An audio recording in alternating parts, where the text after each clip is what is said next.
I'm triggered, I'm triggered, I'm triggered, I'm triggered, I'm triggered, I'm triggered, I'm triggered. I've lost my mind and gone offline. I'm triggered, I'm triggered, I'm triggered. I'm Red Wolf, and welcome to another episode of The Trigger Effect. I'm triggered, I'm triggered, I'm triggered, I'm triggered, I'm triggered, I'm triggered, I'm triggered. On today's episode, we'll be going over CNN's underhanded, sleazy fake news coverage of the Guatemalans crossing the border. Check this out. More now from our Bill Weir, who's at the border. At high noon, the bridge over the border was empty. But then, for some reason, Guatemalan police threw open the gates. Now there's some Class A reporting, huh? For some reason, they threw open the gates. For some reason. We don't know why. Granted, we're reporters, and we can always go find out why. We could go ask somebody, but we're not going to do that.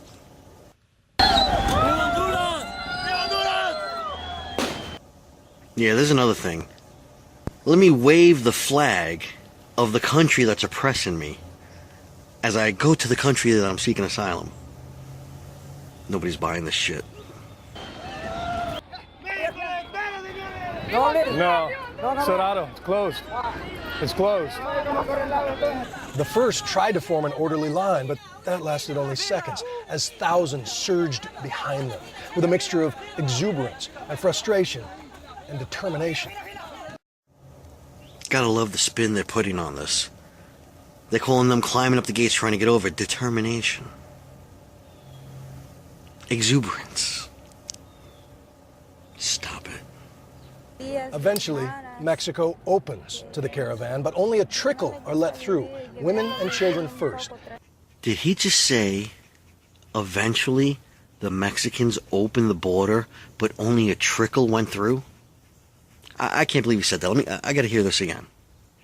Eventually, Mexico opens to the caravan, but only a trickle are let through, women and children first.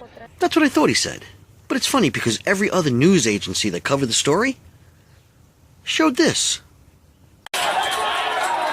It is crowded and chaotic.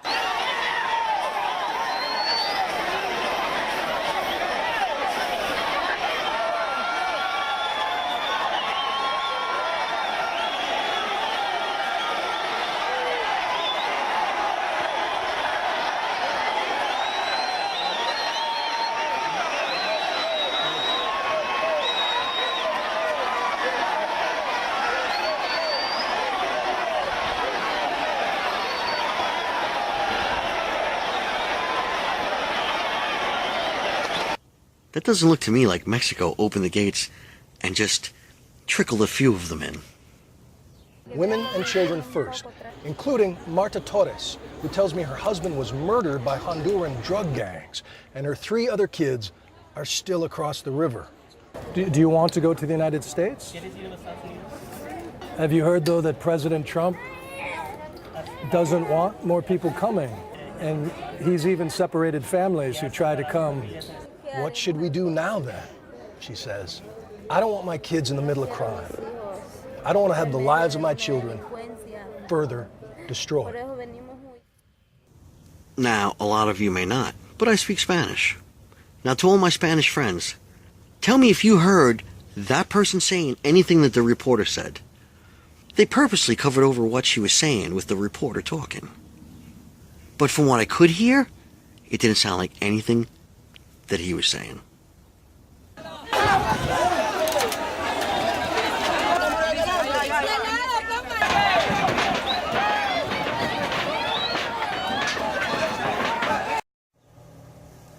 Now, I'm calling bullshit. I make many videos, okay?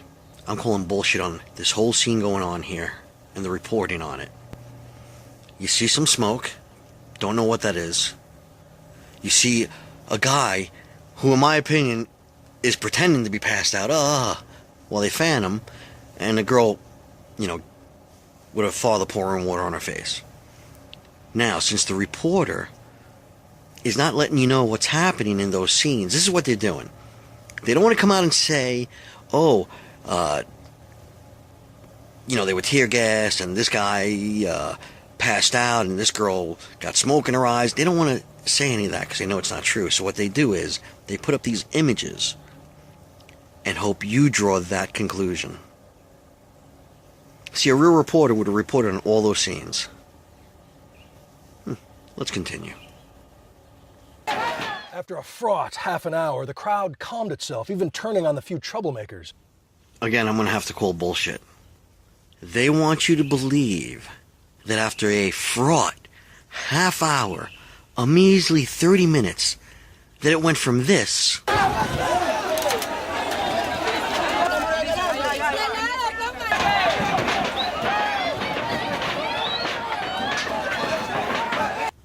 to this. All there with their umbrellas out, relaxing, all calm.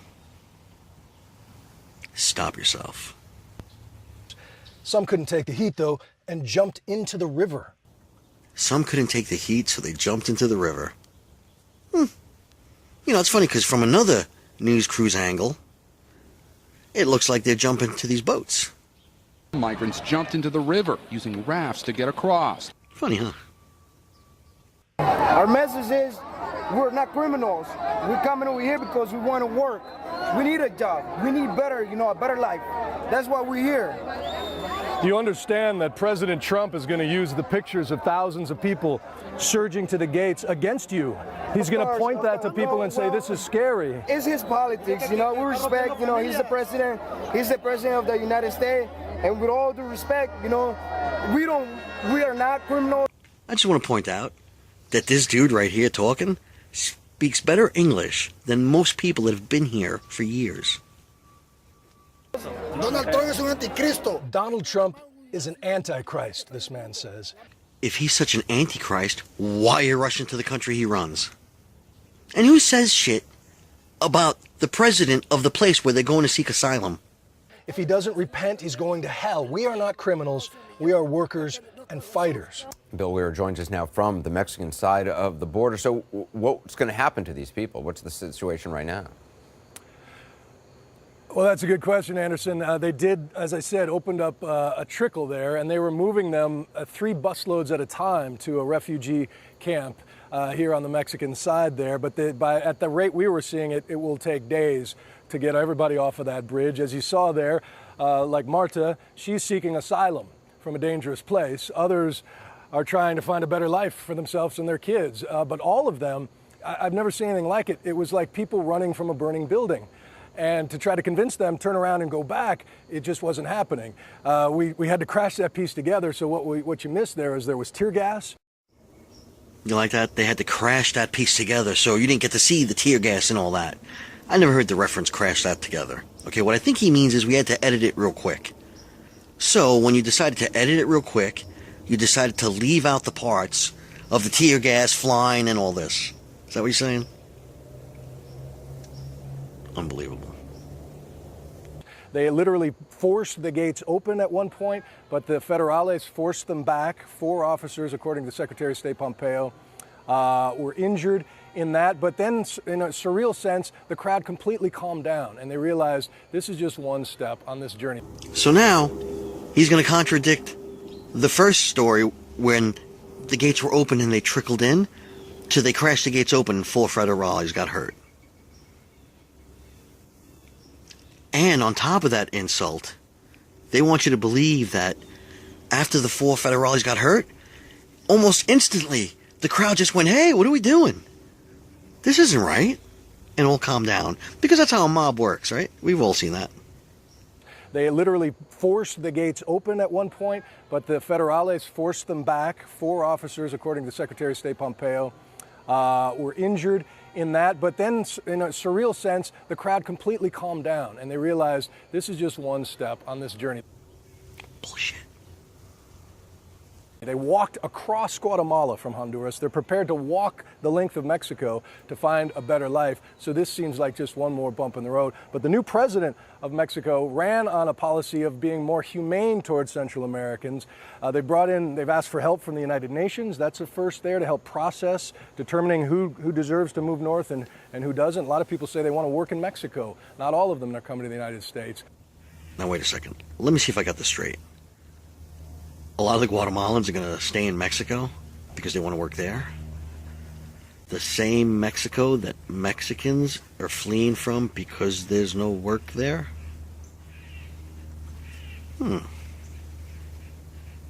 But just a little taste of why this is such a relentless political knot for the United States. How to make this stop. Bill Weir, I appreciate you being there, Bill. Thanks very much. Be careful. Two views now on the domestic politics of this. Joining us is Van Jones, host of the Van Jones Show here on CNN. He's a former special advisor of President Obama. Also, Paul Babiou. He's the former sheriff of Pinal County, Arizona, and former Republican candidate for Congress. Thanks for both of you being here. Okay, I laughed for a second when this came on because it looks like they cloned Van Jones. They made a white version of him.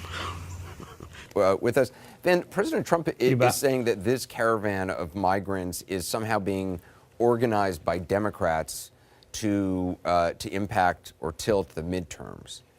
I don't think that makes a lot of sense. Of course you wouldn't, you fucking Democratic puppet. But please explain to us why it makes no sense. First of all, Democrats are having a hard enough time just organizing inside the United States to do an election. So his first reason was that the Democrats are having a hard enough time organizing themselves, let alone organize something like this. That one's almost believable. This probably, if anything, hurts because it raises this whole question, this whole specter of, do we need a wall and are immigrants bad? And that's it. Those are the only two reasons he gives. You won't hear him say, well, if they all make it into our country and make it to a sanctuary city, they all have the right to vote. And which way do you think they'll vote? That's right. I do want to say that these images are an ink blot test.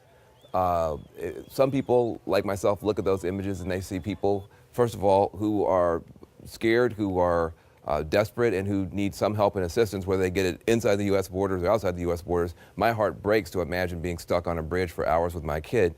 Other people look at that and say, we're scared of those people, we don't want them here. Now, do you see what this completely biased reporter just did? He said there's two ways people see this. And he gave this long, heartfelt version of how the left would feel. And even mentioned how he would feel if it was him and his son. Spent all the time on that.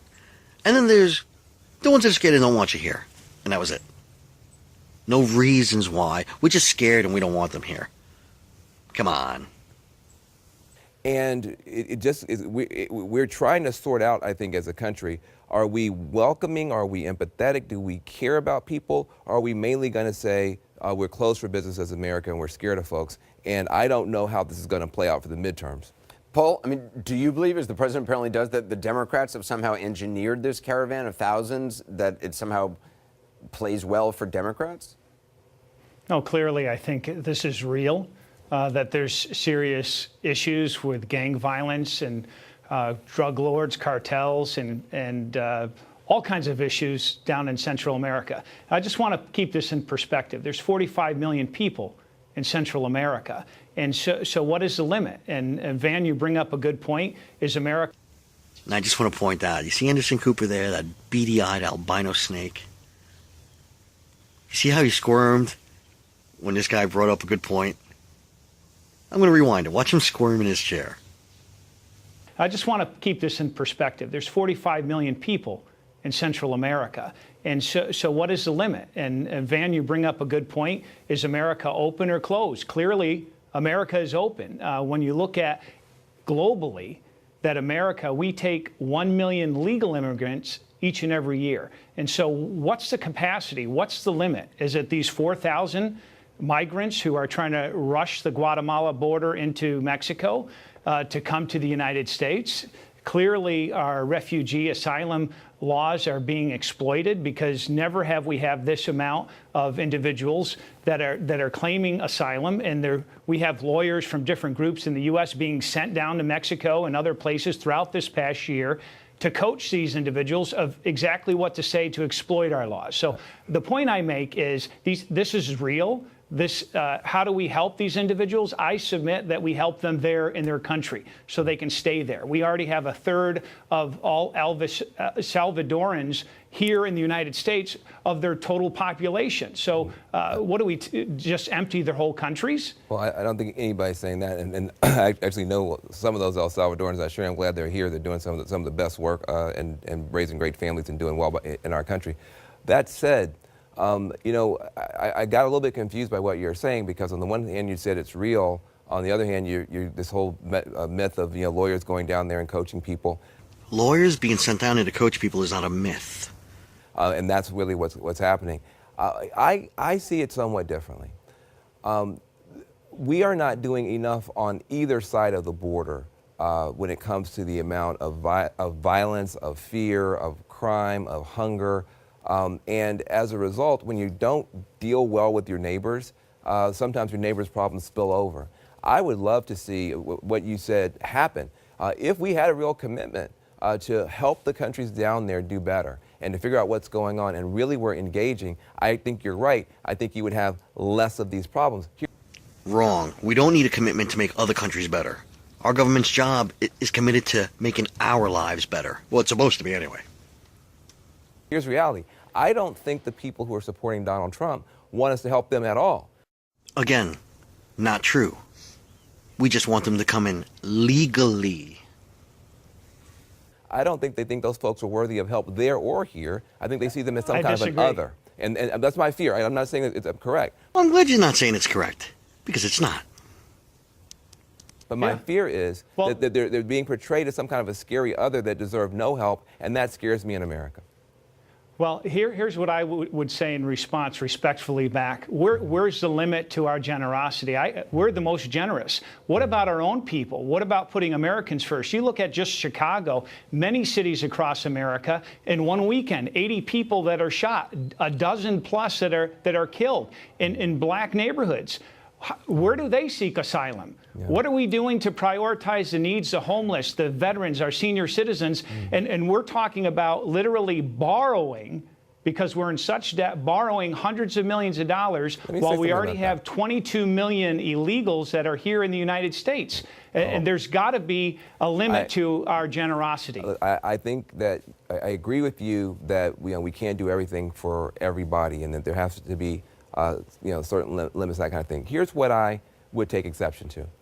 The idea that we should throw up a Chicago, or throw up homeless people, or throw up veterans.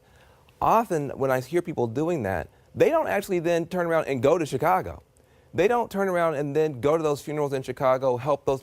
It becomes almost like a talking point, or something where you're pointing to other people's pain and other people's funerals, but not being involved in helping. So ultimately, it becomes more of a talking point to otherize, for lack of a better term, another bunch of people. That's not me. I'm talking about real problems in the United States, listen, throughout our country. I'm submitting that we put Americans and our citizens and our country and our concerns first above Hondurans.